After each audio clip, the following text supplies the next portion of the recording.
नमस्कार। प्रादेशिक समाचार के साथ में पूनम किरकेट्टा। पहले मुख्य समाचार। संसद का शीतकालीन सत्र आज से होगा शुरू। संसदीय कार्यमंत्री प्रहलाद जोशी ने बताया, सत्र में होंगी 17 बैठकें।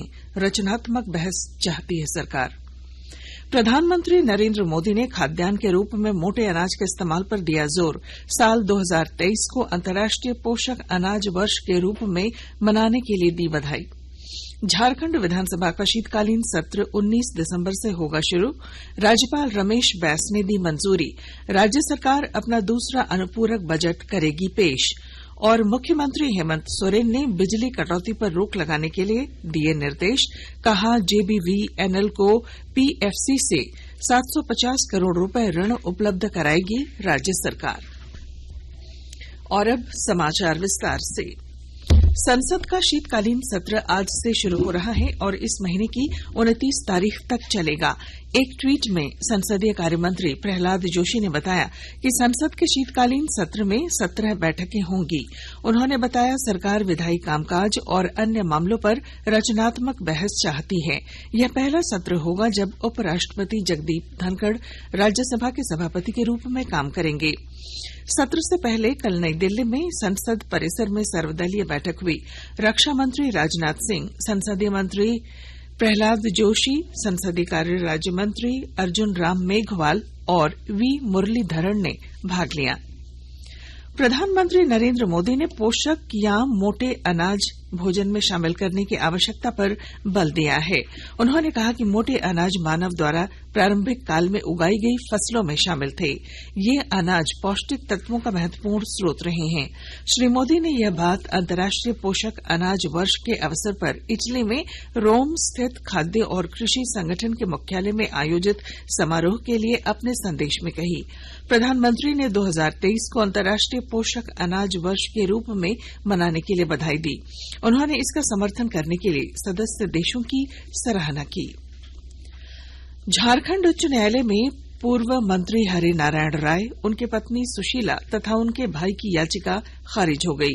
इस मामले में अदालत ने पूर्व में बहस पूरी होने के बाद अपना फैसला सुरक्षित रख लिया था। अदालत ने कल अपना फैसला सुनाते हुए कहा कि सीबीआई की ओर से पूरक शपथ पत्र दाखिल करना उचित है। हरि नारायण राय और अन्य की ओर से हाईकोर्ट में याचिका दाखिल कर कहा गया था कि सीबीआई कोर्ट आय से अधिक संपत्ति मामले में उन्हें सजा सुना चुकी है। इसके बाद पूरक शपथ पत्र दाखिल करना उचित नहीं है।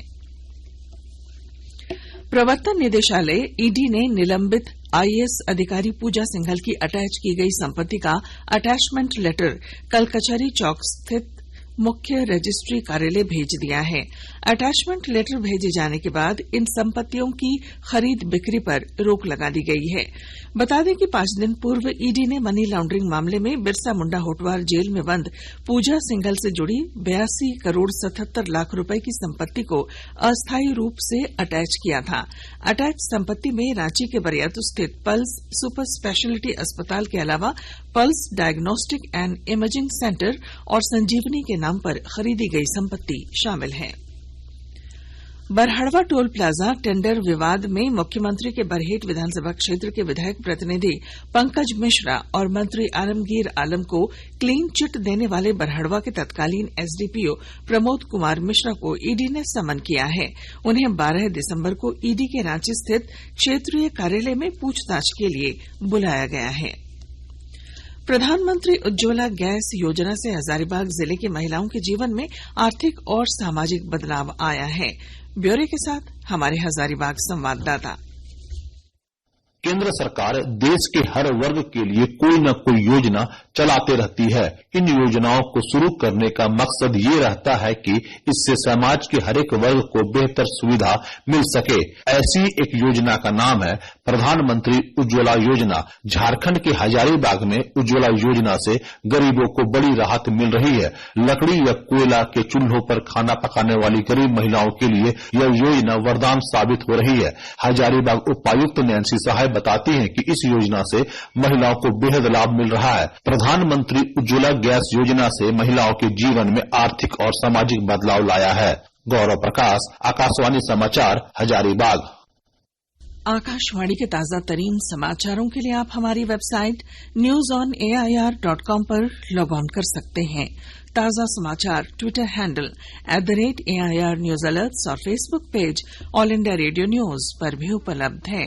आप प्रादेशिक समाचार एकांश के Twitter handle @AIR news _Ranchi और फेसबुक इंस्टाग्राम पेज तथा YouTube channel AIR news Ranchi पर भी हमारे बुलेटिन सुन सकते हैं। प्रादेशिक समाचार आप आकाशवाणी रांची से सुन रहे हैं। झारखंड विधानसभा का शीतकालीन सत्र 19 दिसंबर से लेकर 23 दिसंबर तक चलेगा। इस दौरान राज्य सरकार अपना दूसरा अनुपूरक बजट भी पेश करेगी। राज्यपाल रमेश बैस ने शीतकालीन सत्र के प्रस्ताव पर कल मंजूरी दे दी है। मुख्यमंत्री हेमंत सोरेन की अध्यक्षता में झारखंड मंत्रालय में कल झारखंड बिजली वितरण निगम लिमिटेड के कार्यों की समीक्षा हुई, जिसमें मुख्यमंत्री ने राज्य में बिजली कटौती पर रोक लगाने का निर्देश दिया। श्री सोरेन ने कहा कि जनता को निर्बाध बिजली उपलब्ध कराना राज्य सरकार की प्राथमिकता है। झारखंड बिजली वितरण निगम लिमिटेड उपभोक्ताओं को सुचारू बिजली उपलब्ध कराने को लेकर बेहतर कार्य योजना बनाकर व्यवस्था दुरुस्त करें। बैठक में यह भी निर्णय लिया गया कि बिजली उत्पादन कंपनियों के बकाया भुगतान के लिए झारखंड बिजली वितरण निगम लिमिटेड को राज्य सरकार अपनी गारंटी पर पावर फाइनेंस कॉर्पोरेशन PFC से 750 करोड़ रुपए ऋण उपलब्ध कराएगी। मुख्यमंत्री ने अधिकारियों को निर्देश दिया कि झारखंड बिजली वितरण निगम लिमिटेड को ऋण उपलब्ध कराने की प्रक्रिया शीघ्र पूरी कर ली जाए, ताकि बिजली कंपनियों का बकाया भुगतान किया जा सके। वहीं मुख्यमंत्री ने अधिकारियों से कहा कि बिजली बिल वसूली में किसी प्रकार की कोताही नहीं बरती जाए। बैठक में मुख्य सचिव सुखदेव सिंह, मुख्यमंत्री के प्रधान सचिव राजीव अरुण एक्का सहित अन्य अधिकारी मौजूद थे। दुरंतो एक्सप्रेस में एक युवती के साथ छेड़खानी के बाद टाटानगर रेलवे स्टेशन पर कल युवकों को RPF और GRP ने हिरासत में लेकर जांच शुरू कर दी है। हिरासत में लिए गए युवकों की पहचान सेना के जवान के रूप में की गई है।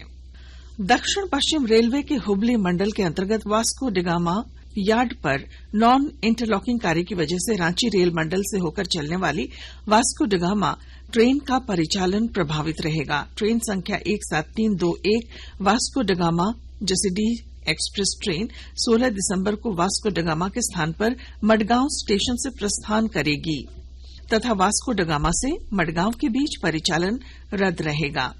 ट्रेन संख्या 17322 Jasidih Vasco da Gama express train 19 दिसंबर को वास्को डिगामा के स्थान पर मडगांव स्टेशन तक ही जाएगी। क्रिकेट। भारत और बांग्लादेश के बीच दूसरा एक दिवसीय क्रिकेट मैच आज ढाका में खेला जाएगा।